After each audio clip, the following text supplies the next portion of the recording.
사랑하는 영락교회 지체들에게 주 안에서 평화 인사를 전합니다. 오늘은 2023년 9월 20일 수요일입니다. 오늘의 묵상 본문은 민수기 17장 1절로 13절까지의 말씀입니다. 오늘 본문 말씀 17장 1절부터의 말씀은 이렇게 시작합니다. 여호와께서 모세에게 말씀하여 이르시되 너는 이스라엘 자손에게 말하여 그들 중에서 각 조상의 가문에 따라 지팡이 하나씩을 취하되 곧 그들의 조상의 가문대로 그 모든 지휘관에게서 지팡이 12를 취하고 그 사람들의 이름을 각 그 지팡이에 쓰되, 너무나 잘 알고 있는 아론의 지팡이에 관한 사건의 말씀입니다.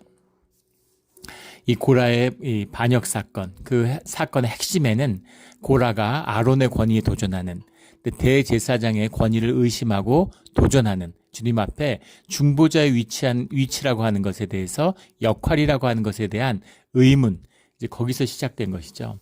그래서 주님이 그것을 이제 확실하게 정리해 주시는 이제 그런 사건입니다. 지팡이를 하나씩 가져와라. 지팡이라는 게 이제 마테흐라는 말인데, 마테흐라는 말의 이제 원형이 나타흐라는 말입니다. 나타라는 게 이제 밴드 구부리다 이런 뜻도 있고, 스프레드 아웃 쫙 핀다 이런 말도 있는데, 가지가 이제 뻗어 나가는 것을 의미하는 거죠. 이것이 이제 그 나무, 생명의 나무를 말하는 겁니다. 지팡이와 같은 말이에요. 나무와 지팡이가 같은 뜻입니다. 그래서 이 가족, 패밀리라는 뜻도 들어있죠.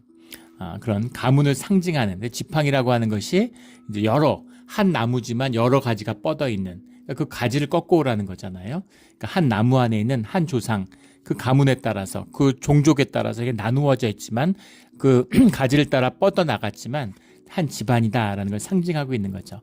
그것을 하나씩 취해서 가지고 와라.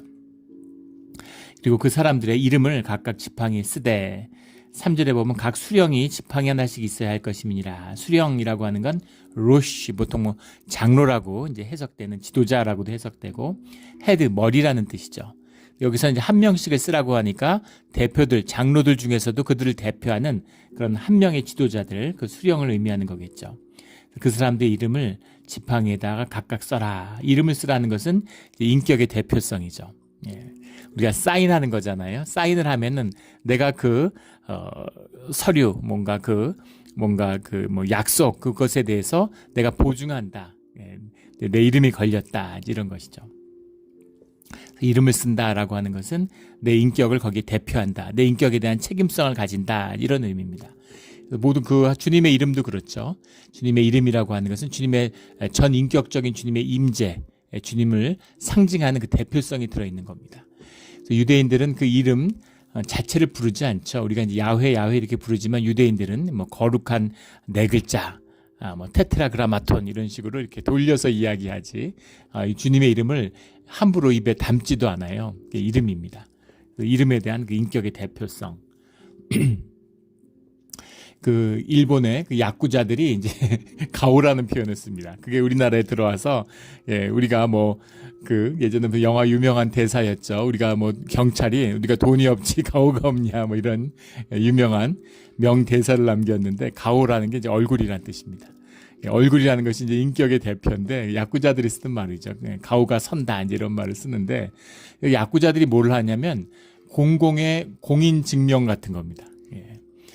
그 공인증명서, 인격적인 살아있는 공인증명서가 야쿠자의 가장 중요한 역할이에요. 일본에 있으면 야쿠자라는 게 우리나라에 있는 깡패 같은 거하고 조금 다릅니다. 역사적으로 뿌리도 깊고 굉장히 사무실 내고 자기네들이 야쿠자라고 무슨 구미, 무슨 회 이런 식으로 야마구치 구미 이런 식으로 쭉 이렇게 써가지고 이렇게 사무실이 있어요. 누가 봐도 다 그게 이제 야쿠자 사무실인 줄 압니다. 그럼 특별히 하는 사업이 뭐냐? 여러 가지 사업을 하겠죠. 이제 그 지역 관할하면서 무슨 이제 보호비도 뜯는 일 역할도 할 것이고, 무슨 슬롯머신 같은 거 하고 연관돼 있기도 하고, 이제 주류 도매업, 일반적인 그 야쿠자들이 하는 일이잖아요. 근데 일본의 야쿠자라는 게 특이한 것은 세계에서 가장 경제 규모가 커요. 야쿠자를 제외한 전 세계 모든 마피아의 경제 규모를 합친 것보다 더 큽니다. 압도적이죠. 왜 그렇게 야쿠자가 깊이 뿌리 내렸느냐? 건축업, 건설 노조, 이런 거에서도 이제 관련돼 있기도 하고. 근데 가장 중요한 비즈니스는 뭐냐면, 에도 시대부터 내려가는 것인데, 공증 사업입니다. 뭐냐면, 상인끼리 비즈니스를 체결하는 거예요. 그러면 이 야쿠자가 입회해서 이 사람과 이 사람이 계약을 했다, 이 사람이 이 사람한테 돈 빌려줬다 하는 것을 인격으로 공증하는 겁니다. 근데 만약에 돈을 빌렸는데 안 빌렸다 그런다든가 돈을 빌렸는데 떼먹었다라고 하면은 갚겠다고 서야겠잖아요, 야쿠자 앞에서. 그러니까 야쿠자의 가오, 얼굴을 손상시킨 거죠. 예. 그러면은 이제 야쿠자가 자신의 체면을 손상했으니까 가만두지 않겠죠. 그것이 이제 계약을 유지시켜주는 어떤 작동 역할을 하는 거죠. 예. 그것이 이제 그 가오입니다. 그 일본에서 이야기하는 가오가 섰다. 예. 가오가 서지 않는다. 뭐 이런 얘기 할 때 그 가오죠. 그러니까 그런 어떤 트러스트, 소셜 트러스트를 쌓아가는 거예요. 그런 비즈니스를 하는 겁니다. 제가 미국에 이민 와서 그 제일 그 이해 안 됐던 것 중에 하나가 중국 사람들인데 그 차이나타운을 엄청나게 키워가죠. 코리아타운하고 차이나타운이 밀리면 코리아타운이 살아남지를 못합니다. 뉴욕에 살 때 퀸즈에 살았는데 퀸즈의 코리아타운이 완전히 차이나타운한테 밀려났죠. 먹혀버렸습니다. 근데 그 과정을 보면서 정말 신기했던 것은 중국 사람들은 차이나타운을 떠나지 않아요. 아무리 경제적으로 성공해도 차이나타운을 확장하지 떠나지 않습니다. 근데 한인들은 돈을 벌면 다 코리아타운을 떠나잖아요. 돈을 버는 이유가 코리아타운을 떠나고 싶어서라고 뭐 이렇게 얘기할 정도로 LA를 봐도 그렇죠. 그렇게 한인 인구가 많아도 또 오렌지 카운티나 이런 쪽으로 전부 다 뭐 얼바인이나 이런 데로 다 이제 다운타운에서 코리아타운에서 떠나잖아요. 돈을 벌면 중산층 동네로 또 백인들 사는 부자 동네로 다 이사를 갑니다. 근데 중국 사람들은 그렇게 하지 않아요. 근데 그때 그 한국 이제 교회 집사님인데 중국 분하고 결혼을 하셨습니다. 남편이 중국 셰프예요. 중국집을 하는데 중국집을 잘해서 그 아주 전형적인 우리가 갖고 있는 중국인에 대한 스티레오타입이죠. 굉장히 소탈하고 소박해 보이지만 굉장히 거부인 겁니다. 돈이 많아요. 결혼하니까 이제 와이프가 뭐 이제 그 돈 다 쓰는 거죠. 얼마나 좋습니까? 근데 와이프는 이제 어디 교회에 나가서 좋은 집을 사고 싶은 거예요. 근데 남편은 벌벌 떠는 겁니다. 그렇게 눈치를 보고 이렇게 지역사회에 신경을 많이 쓰는 거죠. 근데 그때 그 중국 사회에서 돈 벌었다고 차이나타운을 떠난다는 건 생각하기 어렵다는 거예요. 그래서 결국은 와이프 뜻대로 이사를 갔는데 매일 해진 다음에 나고 새벽에 나가고 그렇게 주변에 눈치를 본다고 그런 얘기를 들었어요. 그분한테 들은 얘기입니다. 근데 어떻게 한국 사람들은 형제끼리 비즈니스를 해도 부도가 난다 그러는데 형제끼리도 동업하지 마라 뭐 이런 얘기 하잖아요. 근데 중국 사람들은 막 200명, 300명씩 동업을 해서 빌딩 짓고 다 같이 영주권 받고 막 이런 걸 봤어요. 그래서 어떻게 그게 신뢰가 유지될까? 예, 이민사회에서 그게 너무 신기하더라고요. 중국 사회가 뭐 그렇게 혼란이 많았고 뭐 단일한 정부에서 통일된 경험, 요즘은 그렇겠지만 이제 그렇지 못한 굉장히 혼란한 시대를 겪었잖아요. 그런데 어떻게 하물며 이민사회에서 그런 트러스트를 유지할 수 있을까?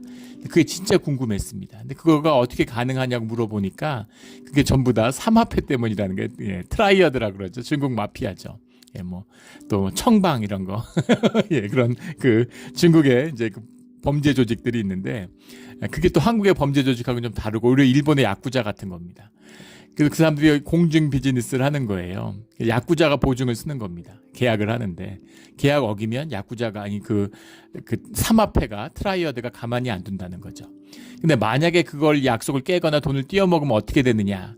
그러면 홍콩 같은 데서 트라이어드가 온다는 거예요. 그래서 아침 비행기로 도착해가지고 그래서 그 문제 있는 사람 죽이고 저녁에 돌아간다는 거죠. 저녁 비행기로. 잡지도 못하고 뭐 원한 관계도 어떻게 수사를 하겠습니까? 그래서 그걸 너무 잘 알기 때문에 아무도 계약을 깰 엄두를 못 낸다. 이런 얘기를 듣고서 야 그런 게 있구나 이런 생각이 들었습니다. 그래서 계약에 이름을 쓴다라고 하는 것은 인격을 걸었다는 얘기죠. 예. 야쿠자나 트라이어드 같은 그런 사람들의 이름을 걸고 해도 그걸 어길 수가 없는데 하물며 자신의 이름을 쓰고 주님의 이름을 걸고 하는 그 언약은 더 말해 뭐 하겠습니까? 이것의 의미는 이것을 지켜야 하는 이 신실함의 의미라고 하는 것은 비유가 너무 비루해가지고 좋은 예였는지 모르겠는데 그런 주님이 보증을 쓰는 주님의 이름을 걸고 하는 그 인격이 담겨있는 그 언약 이건 더 말할 것도 없는 거죠. 주님이 주님의 이름으로 함부로 언약하지 말아라. 주님의 이름으로 맹세하지 말아라. 이렇게 율법으로 말씀하고 계신 건 주님의 이름을 더럽히는 것이다 라는 겁니다. 주님의 이름으로 언약을 맺었다. 그럼 반드시 지켜야 되는 것이죠. 그런데 오늘 주님의 이름으로 걸려있는 그 언약의 자리에 너희의 이름을 써서 각 지파의 대표성을 가지고 나오라는 거죠. 12지파가 다 나와야 되는데 그 항상 성경의 가장 중요한 대표성의 원리잖아요. 예, 대표성. 그 장로의 이름을 씀으로 해서 그 지파의 대표성을 걸고 그 가족을 대표하는 상징성이죠. 그 가족 전체를 대표한다라는 자기 이름을, 가족이고 전 몰라요. 우리 뭐 지파, 루벤 지파의 일이지 저는 몰랐어요. 이런 게 아니라 거기다 내 이름을 쓰고 그 인격의 대표성을 걸고 그 지파의, 각 지파의 모든 대표성을 상징해서 주님 앞에 그 지팡이를 가지고 와라라는 거죠. 12지파 모두를 주님의 임재 앞에 내놔라 이런 겁니다. 그러니까 굉장히 심각한 거죠. 예. 주님 이렇게 얘기하면은 다들 굉장히 겁을 먹었을 거예요. 왜 그러시나 이러고. 예, 지금 또 주님의 연병이 돌아서 큰 재앙을, 나게프를 경험했잖아요. 이 뒤에 이렇게 말씀하시니까 그 충격과 두려움이 얼마나 컸겠습니까? 아마 마음의 그 두려움을 이루 말할 수 없었겠죠. 예, 정말 사느냐 죽느냐 이겁니다. 사실은 이게 예배고 제사의 본질이죠. 예, 주님 앞에 나간다는 건 목숨을 거는 거예요. 그 생명을 통해서만이, 그 초월을 통해서만이 주님의 임재를 만날 수 있는 겁니다. 예, 그래서 현상의 저주를 뛰어넘는 본질의 축복을 회복하는 것, 이것이 늘 제사와 예배와 그 본질에 계시는 주님의 임재의 비밀인 것이죠. 이 비밀을 만나는 우리의 신앙의 자리가 되기를 주의 이름으로 축원합니다. 그리고 이런 책임성이 있어야 돼요. 이름을 걸고 하는 것입니다. 주님의 이름을 하는, 주님의 일을 하는데, 주님의 이름으로 하는데 굉장한 무게죠. 교회에서 중직을 맡았다, 교회에서 뭐 장로다, 관사다, 집사다, 또 부서장으로서 뭐 예배부장이다, 뭐 무슨 뭐 관리부장이다, 뭐 재정부장이다, 이런 걸 맡았을 때에는 그 무게가 말할 수 없는 생명의 무게를 짊어지는 것입니다. 그 책임성, 내가 하는 것은 아니죠. 주님이 하시는 것인데 주님이 큰 은혜를 주기 위한 초청이죠. 하지만 이것이 얼마나 심각한 문제인가라는 것에 대한 책임성을 갖는 문제다라는 겁니다. 우리 늘 이 책임으로부터 축복의 자리로 나아가는 우리 모두가 되기를 주의 이름으로 축원합니다. 주님이 이제 그 이름을 쓰라 이렇게 말씀하시는 거예요. 하나씩, 지팡이 하나씩 다 이름을 써서 가지고 와라. 4절에 그 지팡이를 회막 안에서 내가 너희와 만나는 곳인 증거계 앞에 두라. 회막 안에 이제 지성소가 있잖아요. 지성소 안에는 법궤가 있죠. 그 법궤 앞에다 두라는 겁니다. 주님의 직접적인 임재 앞에 12지파를 가지고 나와라. 이렇게 얘기하는 거죠. 그리고 5절에 내가 택한 자의 지팡이에는 싹이 나리니 이것으로 이스라엘 자손이 너희에게 대하여 원망하는 말을 내 앞에서 그치게 하리라. 이렇게 말씀하는 거죠. 주님이, 주님의 임재, 왜 아론이 중보자가 되어야 되는지에 대해서 분명히 주님의 뜻을 드러내서 보여주겠다. 모세가 말로 전하고 아론이 말로 전하니까 사람들이 말만 듣고 모세가 스스로 높이고 아론이 스스로 높이네? 그게 아니라 주님이 하신 거라는 것을 사인을, 분명한 지표를, 표상을 보여주시겠다. 그렇게 말씀하시는 거죠. 12지파의 지팡이를 가지고 나와. 그 중에 6절에 보면 아론의 지팡이가 있었더라. 그래서 지금 레위 지파는 우리 통상 얘기할 때 12지파에서 빠지죠. 그런데 여기 오늘은 이제 그 주님의 분별의 뜻을 나타내시는 거기 때문에 아론의 지팡이가 들어오는 겁니다. 그러면 누가 빠지는가? 므낫세와 에브라임 지파가 각각 들어가 있는데 그것이 이제 요셉 지파로 나오는 거죠. 합쳐져서. 원래 르우벤이 장자였는데 우리가 잘 알고 있는 것처럼 르우벤 지파가 장자의 명분을 잃어버리고 요셉 지파가 장자의 지파가 됐죠. 요셉 지파, 장자의 유업은 다른 형제의 2배죠. 요셉 지파는 므낫세와 에브라임 2지파로 받는 것입니다. 분깃을. 에브라임 지파와 므낫세 지파가 있는데 지금 주님 앞에서 나오는 원래의 의미대로 그 분별의 뜻, 처음에 레위 지파가 세워지는 그 뜻, 레위의 뜻을 주님이 분별하시기 위해서 12지파, 원래 오리지널로 나와라 이렇게 말씀하시는 거죠. 아론의 지팡이가 있었더라. 이렇게. 7절에 모세가 그 지팡이들을 증거의 장막 안 여호와 앞에 두었더라. 8절에 이튿날이라고 하는 건 바로 다음 날이죠. 모세가 증거의 장막에 들어가 본즉 레위의 집을 위하여 낸 아론의 지팡이에 움이 돋고 순이 나고 꽃이 피어서 살구 열매를 열렸더라. 살구 열매라고 되어 있는데 셰카딤이라는 말입니다. 셰카딤이라는 말이 이제 샤카드라는 말에서 왔는데 샤카드라는 건 깨어난다, 무슨 관찰한다 이런 뜻이에요. 그래서 샤카드라고 하는 것이 이제 영적 의미를 담고 있는데 살구 열매가 아니라 아몬드 열매입니다. 예, 우리 그 팔레스타인 지역이 우리 캘리포니아하고 기후가 똑같다 그랬죠. 길게 뻗은 것도 그렇고 왼쪽에 바다를 끼고 있고 오른쪽에 산악을 끼고 있는 것도 그렇고, 예, 그 산악이 습기를 막으니까 그 뒤에 이제 사막지대가 펼쳐지는 것도 그렇고, 예, 그러니까 데스밸리에는 이제 물이 아직 그 사해, 데드시 사해가 있잖아요. 예, 사해가 이제 그 사막의 오른편에 있는 거죠. 그러니까 지표면이 훨씬 낮으니까. 그래서 지금 캘리포니아에서 가장 지표면이 낮은 곳이 그 뭐예요? 그 데스밸리잖아요. 데스밸리가 있고 팔레스타인은 데스시가 있는 거죠. 예, 죽음의 바다, 사해가 있는 거고 여기는 예, 죽음의 계곡이 있는 거예요. 그러니까 이제 생명이 하나도 돋아나지 않는 앞에 이제 여기 시에라 네바다 사막에 가로막고 있으니까 그러니까 전혀 이제 그 완전히 생명이 죽은 그리고 저지되니까 원래는 그 데스밸리도 호수였다 그러죠. 바다가 갇혀 있는 바닷물이 갇혀 있는데 땅이 융기하면서 바닷물이 갇혀 있는데 시간이 지나면서 완전히 말라버린 거죠. 예, 그 사해도 그렇게 되겠죠. 언젠가는 그 바다가 다 말라서 지금 데스밸리 같이 되겠죠. 이제 그런 곳입니다. 예, 그 이렇게 지형이 비슷한데 우리 99번을 타고 이렇게 쭉 지나가다 보면 시에라 네바다 안쪽이죠. 그러니까 거기가 이제 곡창지대인데 그 99번을 타고 가면 이제 캘리포니아 농업의 힘이 어떤 것인가 하는 걸 볼 수 있죠. 예, 정말 입이 떡 벌어질 만큼. 근데 그 중에서 앞거는 그 살구나무입니다. 살구나무, 여기 살구나무라고 썼는데 살구나무가 아니죠. 우리가 아는 아몬드 나무죠. 아몬드 나무에 꽃이 피는 봄철에 가면 저는 처음에 그것이 벚꽃인 줄 알았어요. 하얀 꽃이 피잖아요. 벚꽃도 처음에 하얗게 폈다가 이제 색깔이 변하면서 이제 이 벚꽃 색깔이 되죠. 이렇게 약간 색깔이 변하게 되죠. 불그스름하게. 근데 그 하얀 꽃이 정말 한번 보러 갈만 합니다. 지평선까지.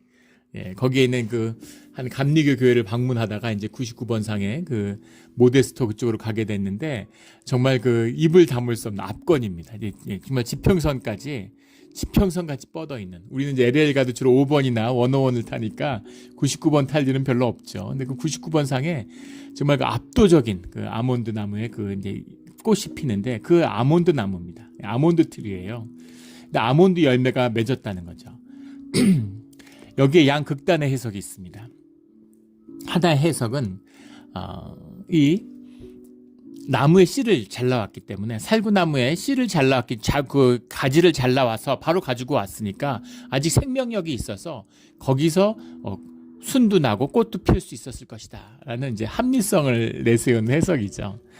그러나 예, 아무리 살아있는 나무에 그 가지를 꺾어왔다고 해서 물론 움이 틀 수 있고 뭐 순이 나올 수 있죠. 그러나 거기서 뭐 꽃도 필 수 있지만 열매가 맺겠습니까? 그건 있을 수 없는 일이죠. 그리고 설령 꽃이 핀다고 해도 어떻게 하루 만에 꽃이 피겠습니까? 며칠은 있어야지. 그래서 이것은 초자연적인 기적이죠. 주님의 임재를 뜻하는 현상의 기적이 뭐예요? 본질의 역사가 현상으로 드러나는 것이죠. 이게 기적입니다. 이 이적이에요. 본질의 역사가 실제화되는 것. 이게 역사고 주님이 역사의 주인 대신 주님이 움직이시는 역사의 섭리죠. 그런 의미에서 봤을 때 이것은 기적의 사건이라고 봐야지 무슨 살아있는 나무를 잘라왔기 때문에 뭐 꽃이 폈다 이런 해석으로는 설명이 안 되는 것이죠.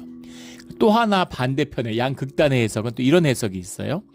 이 법궤에 이 아론의 지팡이를 놨는데 계속해서 그 안에서 열매가 맺고 열매가 지지 않고 계속 꽃이 피고 꽃이 만발하고 열매가 지지 않고 열매가 항상 있었다는 얘기입니다. 이것도 이제 말이 안 되는 해석이죠. 현상을 가짜로 만드는 게 아닙니다. 생명이에요. 진짜입니다. 예, 진짜예요. 생명의 비밀이 뭐예요? 진짜의 비밀이 뭡니까? 죽음입니다. 살아있는 것, 생명은 죽어요. 가짜는 죽지 않습니다.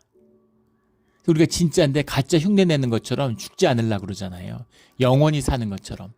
진짜 꽃은 시들어버려요. 가짜 꽃, 조화는 시들지 않죠. 계속 화려하죠. 삶이라고 하는 건 사그라지게 돼 있어요. 그리고 부활의 생명으로 꽃이 피어야 되는 겁니다. 근데 세상에 속아서 조화같이 되려고 그러죠. 인생이라는 게 화려한 것처럼. 왜 그럴까요? 소비 문화가 세계를 지배하기 때문입니다. 그러니까 자본주의가 지배하고 많이 소비하는 것이 행복한 삶이라고 얘기하니까 사람이 돈을 부풀리는 걸 위해서 살아가는 것처럼 그러니까 뭘 해야 돼요? 소비를 해야 되는 거죠. 소비를 해야 되니까 본질을 속이고 감춰야 되는 겁니다. 죽음을 얘기하지 않아요. 소비 문화의 핵심에는 죽음을 거부하는 우리의 무의식의 작동이 있죠. 세상은 아름답고 세상은 화려하고 막 소비를 하고 있는 거 다 쓰고 무슨 막 낮에 할 일 없으면 나가가지고 막 쇼핑 가방을 광고 같은 거 보면 다 그렇잖아요. 좋은 차를 타고 좋은 집에 살고 쇼핑 가방을 막 양쪽에 한 5-6개씩 들고서 주렁주렁 들고 들어오면 환하게 웃는 모습으로 그게 마치 삶이 화려하고 즐겁고 막 익사이팅한 것처럼 삶은 그렇지 않다는 겁니다.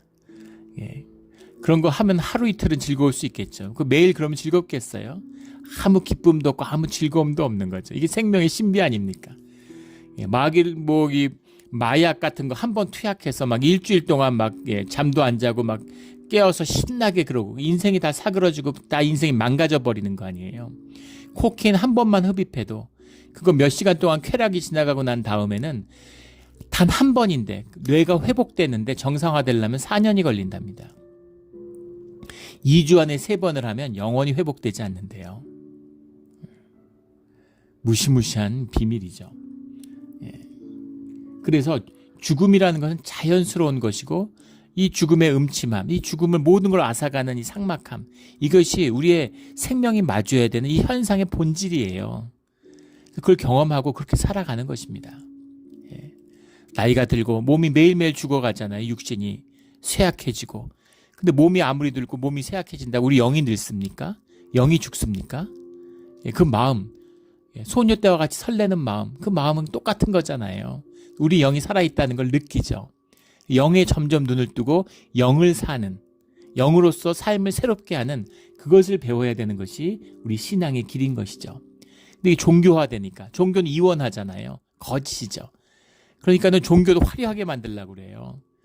그래서 막 무슨 신앙에 막 영웅 히어로를 만들려고 그러고 자꾸 이야기 꾸며내고 과장하고 엄청난 이야기 같은 거 만들고 거짓이죠. 자꾸 누룩을 섞는 거예요. 주님이 제일 싫어하는 게 누룩이고 누룩을 세상에 어디다 다 써도 절대 섞어서는 안 되는 건 주님 앞에 나오는 진설병에는 누룩을 섞어서는 안 되죠.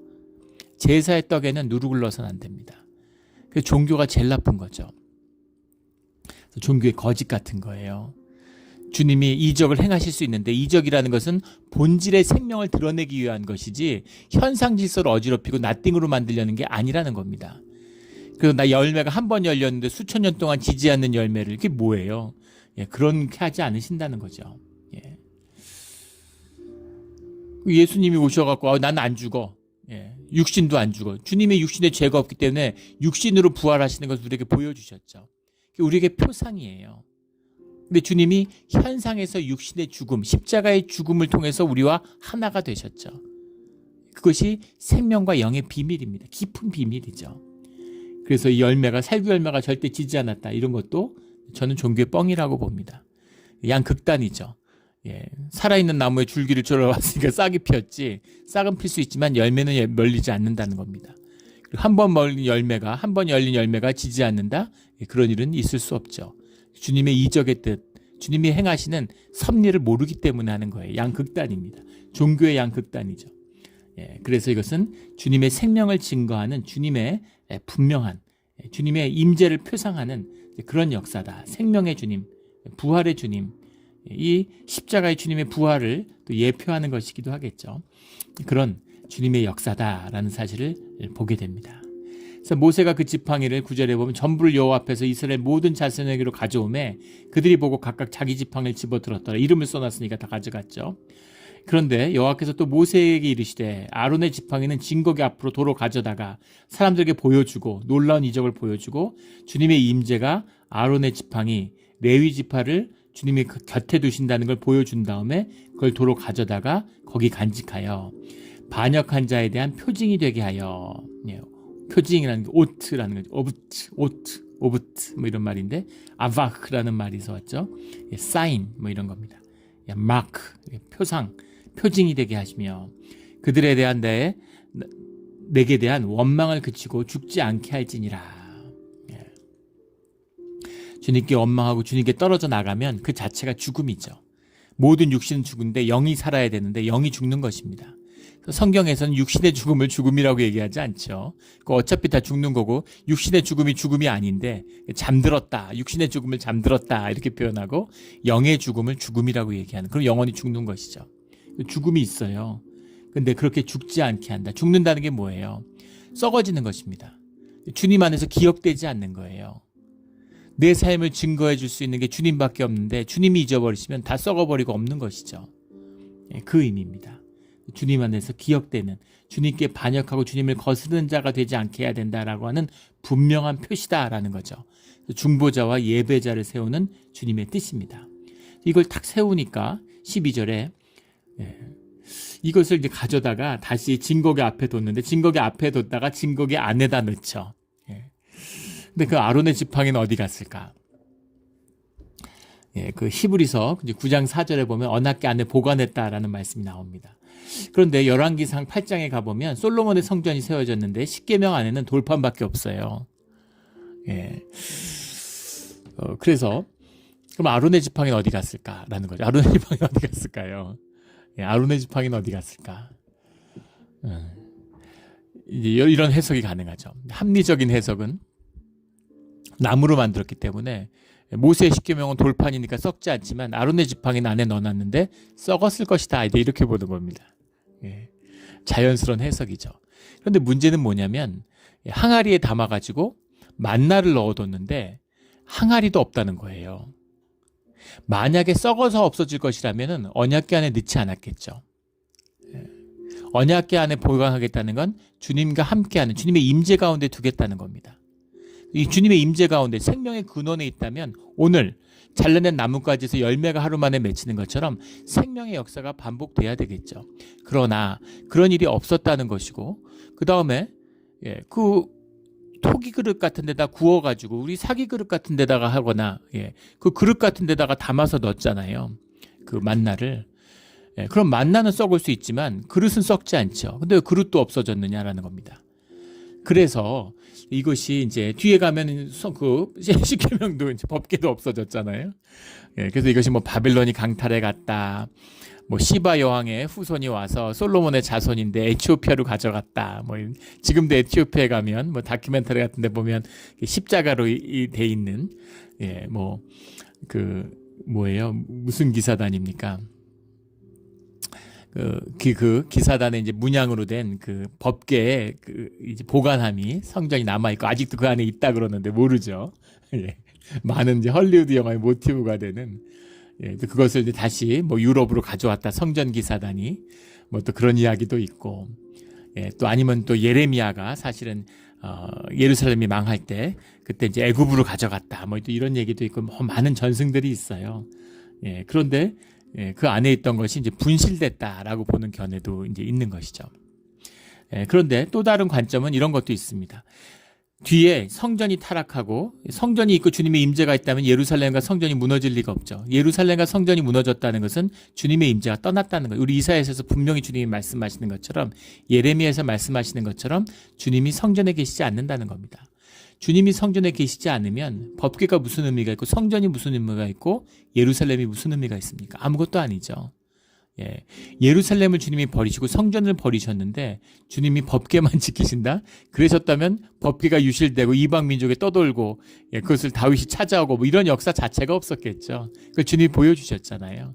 그러니까 주님의 임재가 있는 동안은 썩지 않았겠죠. 그러나 주님의 임재가 사라지면 썩어져 버렸겠죠.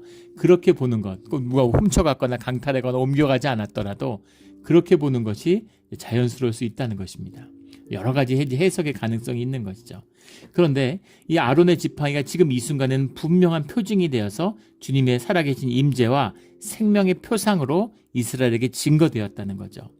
그 증거가 있으니까 12절에 이스라엘 자손이 모세에게 말하 이르되 보소서 우리가 죽게 되었나이다.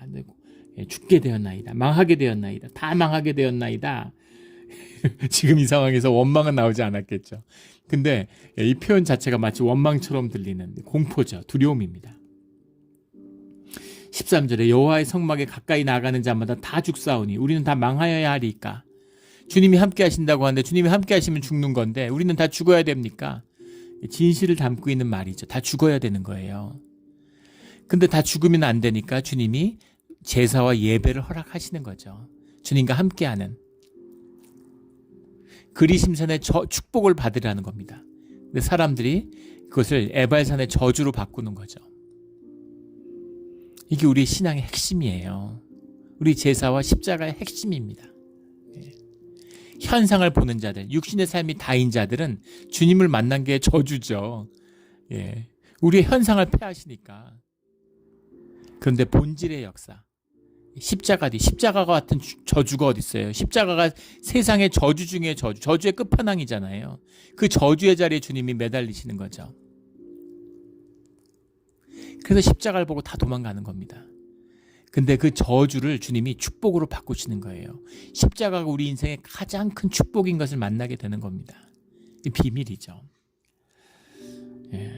지금 이스라엘의 고백은 이런 죽음 앞에선 경외감이 아니라 사실은 공포고 두려움을 호소하고 있는 거죠.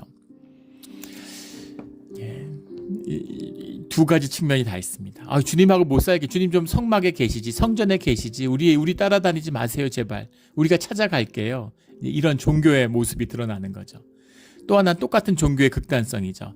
우리가 주님과 함께 해야지. 우리도 다 주님의 성별을 받은 주님의 기름 부은 자들인데 우리가 다 제사장으로 세움 받았는데 왜 성막엔 제사장만 있고 대제사장만 다른 옷 입고 다니고 지성소에 들어갑니까? 나도 지성소에 좀 들어가 봐야지.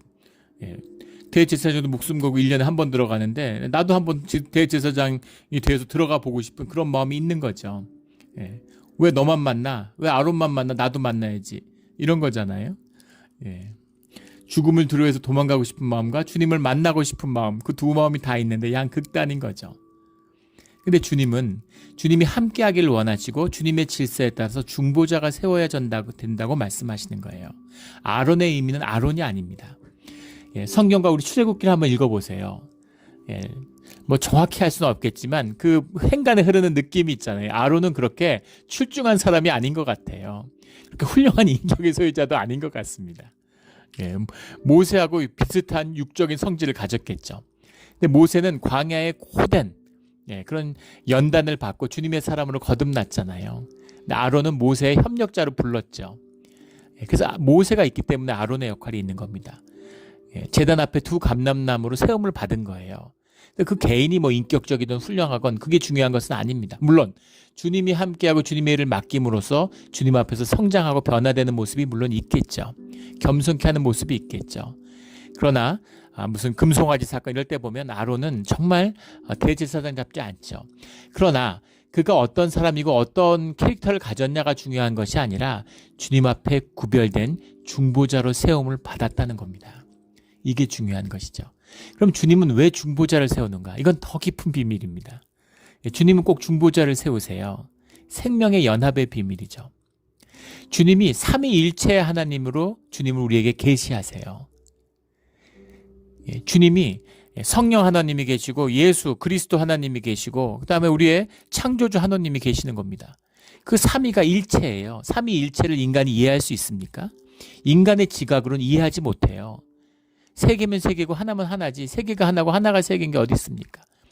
그 어떤 비유로도 이런저런 비유를 갖다 대지만 정확한 비유가 현상세계에 있을 수 없는 것입니다. 그건 본질적이고 영적인 사건의 본질인 것이죠. 실체적인 것이에요.